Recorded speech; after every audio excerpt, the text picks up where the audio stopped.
Oh my, oh yes, let me see that wedding dress. Oh my, oh yes, let me see that wedding dress.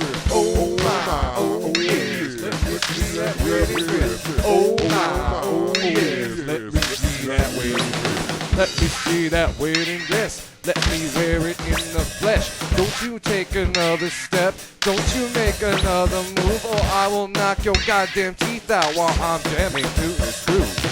See, it's very simple right. It shouldn't have to fight.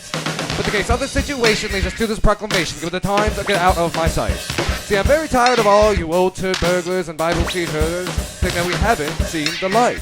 See, the tide it is a-drifting, and we're so close to lifting this unequal bullshit I despise.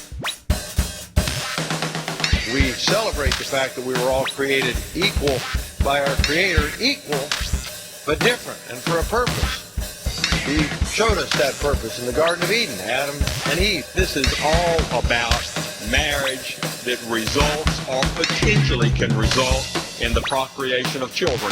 And this is what our Constitution has implied for 223 years. And indeed, what the Word of God has implied for 2,000 years. I believe first, though, marriage should be protected because it wasn't our idea. Several millennia ago, the words were written that a man should leave his father and mother and cleave to his wife, and the two should become one flesh.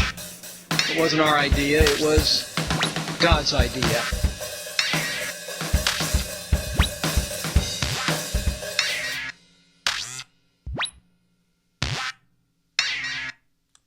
Oh my, oh yes, let me see that wedding dress. Oh my, oh yes, let me see that wedding dress. Oh my, oh yes, let me see that wedding dress. Oh my, oh yes, let me see that wedding dress. Now credit should be given where credit is due. You don't want to ask, well I'll still tell you.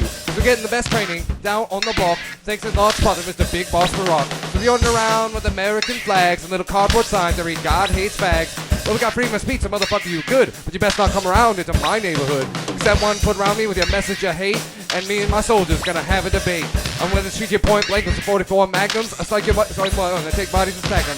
I put a sign next to it say, I don't know what God think, but if you hate fags, I'll make sure corpses stink. But I do know a little bit about the sacrament of marriage, Mr. Speaker, as one of about 200 Catholic members of the United States Congress. And I think God has spoken very clearly on this issue. The reality is marriage has always been a union between a man and a woman. Now, in China, they might say a civil union. In Rome, they might say a church union. But it's always been a union between a man and a woman. In my faith, I believe it's part of God's plan for the future of mankind. And marriage, since the beginning of time, as close as I can tell, has been between a man and a woman. And if it was indeed good enough for our Creator, and it was indeed our Creator's plan that we were created different for an absolute divine purpose, I think we best not be messing with His plan today. Oh my, oh yes, let me see that wedding dress. Oh my, oh yes, let me see that wedding dress. Oh my, oh yes, let me see that wedding dress. Oh my, oh yes, let me see that wedding dress. Let me see that wedding dress. Oh my, oh yes, let me see that wedding dress.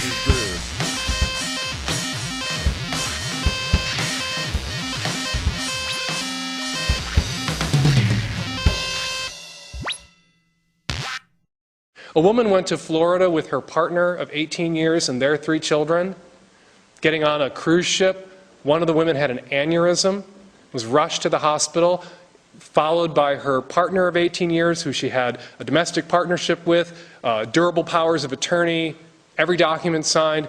The woman arrived at the hospital with their 3 children that they'd raised since birth, and the hospital barred all of them from the dying woman's room, and she died alone.